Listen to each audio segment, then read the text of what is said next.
Bonsoir tout le monde. Mon nom est Alexandre Cabana, très heureux d'être avec vous ce soir. On débute en revenant sur le tragique accident d'hélicoptère qui a eu lieu pas plus tard que le week-end dernier. Le coroner confirme l'identité des défunts. Il s'agit bien d'Aurore Lannoy, 77 ans, d'Amos, et de son époux Gérard Legault, 80 ans, d'Amos également, et de Jack Russell Barfield, 22 ans, leur petit-fils. Ils étaient tous impliqués dans le milieu des affaires à Mossoy et des mines. Aurore Lannoy et Gérard Legault avaient fondé Legault Métal en 1968, une entreprise de recyclage de métaux de ferrailleurs. Elle a été vendue en 2019 à ArcelorMittal. C'est quelqu'un qui avait quand même le sens des affaires. C'était un homme qui était capable qui voyait les opportunités pour le secteur d'Amos et le secteur minier. Puis même un précurseur peut-être aussi quand il a commencé à travailler dans la récupération des métaux. Je ne sais pas si la récupération était vraiment très, très à la mode. C'est un bâtisseur pour le secteur d'Amos avec toutes les entreprises qu'il a menées à bien autour.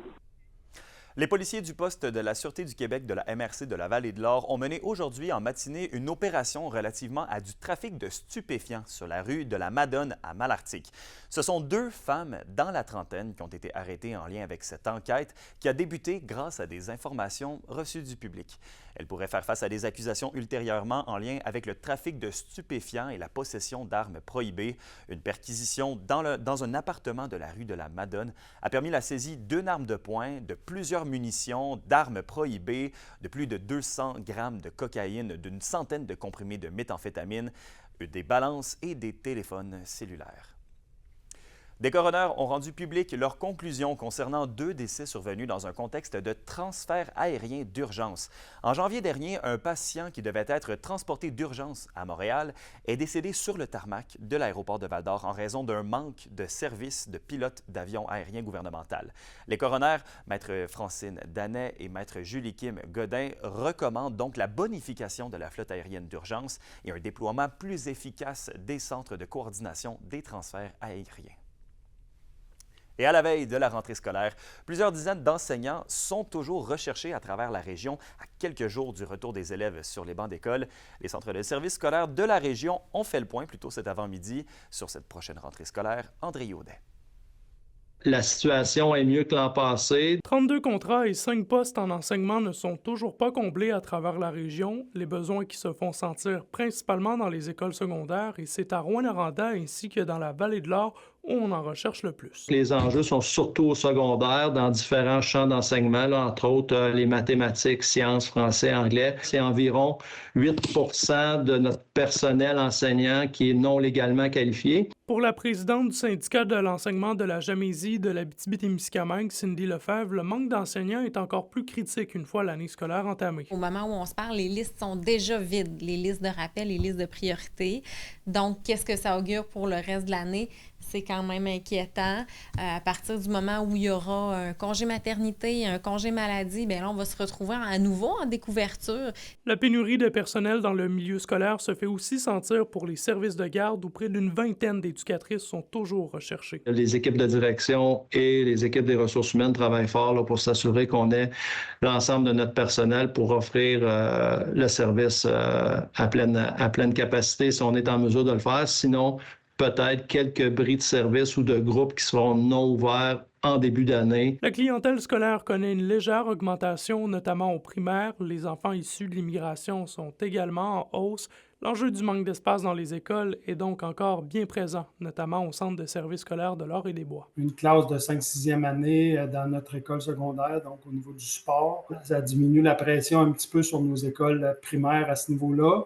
On a aussi certains endroits, on a placé 2 groupes classes dans la même classe, dans le même environnement avec 2 enseignants. Les élèves seront de retour en classe ce vendredi à Amos et dans les environs. Pour les autres secteurs de la région, ce sera à partir de la semaine prochaine. André Audet, RNC Nouvelles, Rouyn-Noranda. Une histoire de succès et de résilience maintenant. La famille ukrainienne d'Alla Nesterova est arrivée à Rouyn-Noranda en 2022 pour fuir la guerre qui fait toujours rage dans leur pays. 2 ans plus tard, elle s'est intégrée à la communauté. Sophie Médiavilla-Rivard l'a rencontrée. En 2022, je rencontrais Alane Esterova dans sa famille d'accueil rouyn-norandienne où elle venait de fuir la guerre en Ukraine avec son mari et son fils. Nous devions alors communiquer avec nos cellulaires pour se comprendre entre l'ukrainien et le français. Aujourd'hui, 2 ans plus tard, la famille a un chez-soi ici, a appris la langue et s'est intégrée dans la communauté. Beaucoup d'amis canadiennes après 2 ans. Mon fils aussi est très content ici. Maintenant, il est à Club Boral, jouer à saké.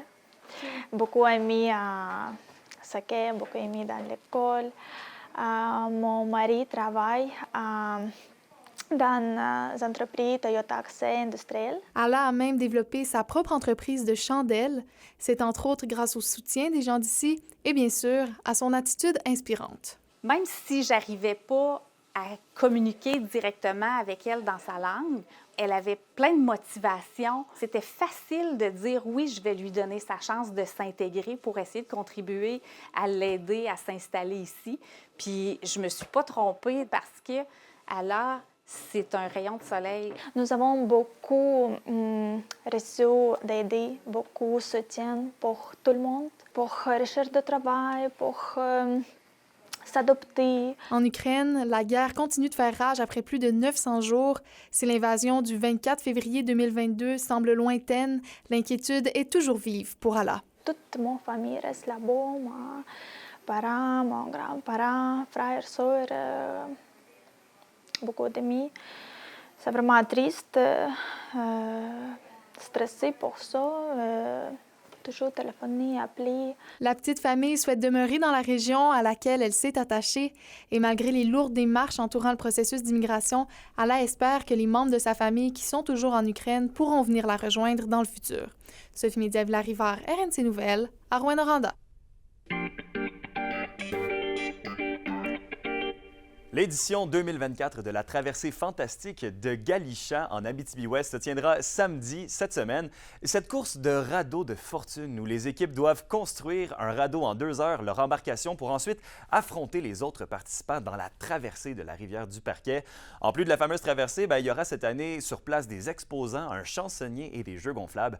Une entrave à la circulation est d'ailleurs à prévoir. La section du chemin de Galichan située entre l'église et le quai municipal sera fermée à la circulation entre 15h et 17h.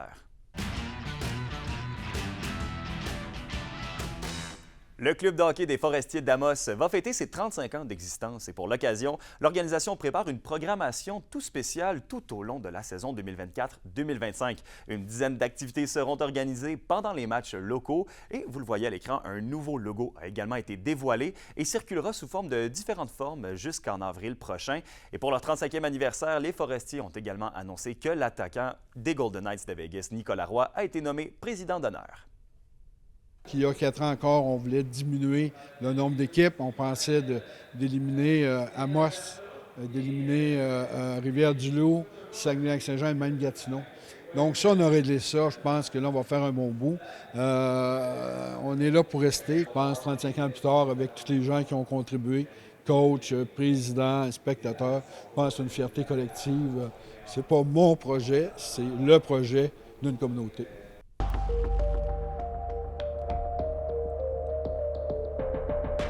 À la météo maintenant, ce soir et cette nuit, c'est majoritairement ensoleillé, mais ça va se couvrir un petit peu avec l'arrivée de quelques nuages et une nuit fraîche est à prévoir puisque le mercure va quand même tomber sous le 7 degrés. Demain et jeudi, ça sera une journée généralement ensoleillée pour l'ensemble du territoire, maximum de 24 pour l'Abitibi et de 23 pour le Témiscamingue. Et un aperçu pour vendredi, ce sera aussi ensoleillé, maximum de 25 partout sur la région pour débuter la fin de semaine en beauté. Et voilà, c'était nos infos régionales. Mon nom est Alexandre Cabana et je vous souhaite une excellente fin de journée.